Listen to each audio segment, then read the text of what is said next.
stated in my presentation, I did an interview with Jay Nelson, who is the warden at the Mount Pleasant Correctional Facility, which is in my hometown. Within that interview, I asked him several questions that I'm going to state, and then I'm going to have my audience reply with what his response was. So he's been the warden since October 2015, and from 1984 to 2016, Mount Pleasant was the primary sex offender treatment facility for our entire state. With that being said, he felt that many of the crimes of those people were very offensive and heinous. So the next question, which is number 4, I asked him, do you feel that offenders deserve to be punished or paid back for their crimes? Which concludes what retributivism is on my board. Number 4.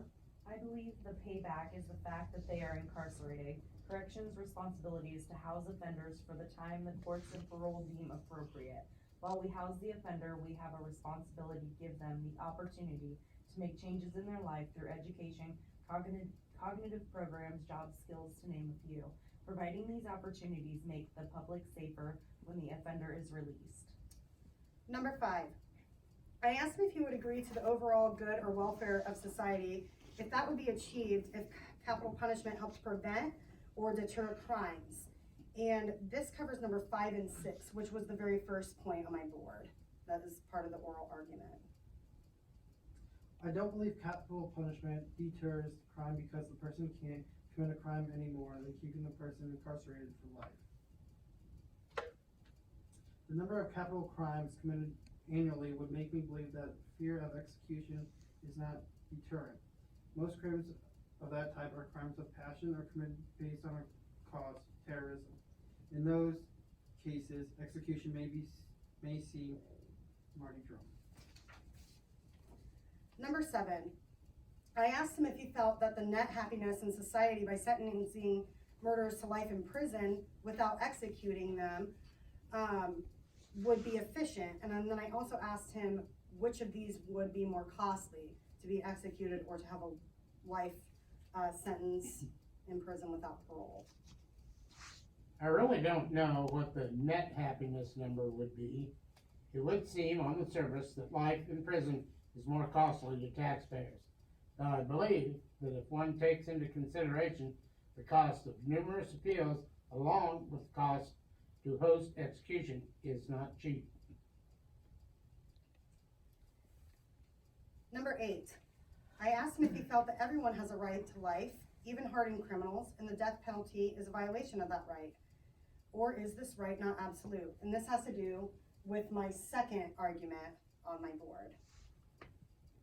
This is never a black and white question. I do believe there are people who have committed such heinous crimes and have no remorse that they don't deserve to continue to live. The complexity comes in when deciding who those people are. Number 10, sometimes we execute innocents. Would you consider the advantages of capital punishment outweighs the unintended losses? No, I would not. That is why I believe execution has to be used only in cases where the individual has shown a pattern of heinous behavior, no remorse, or has continued to kill in prison. Number 12, some death row inmates experience what is called death row phenomenon. Do you feel that this could be cruel and unusual punishment if they become insane? If someone is truly insane, then they are not able to make decisions. They should be provided the same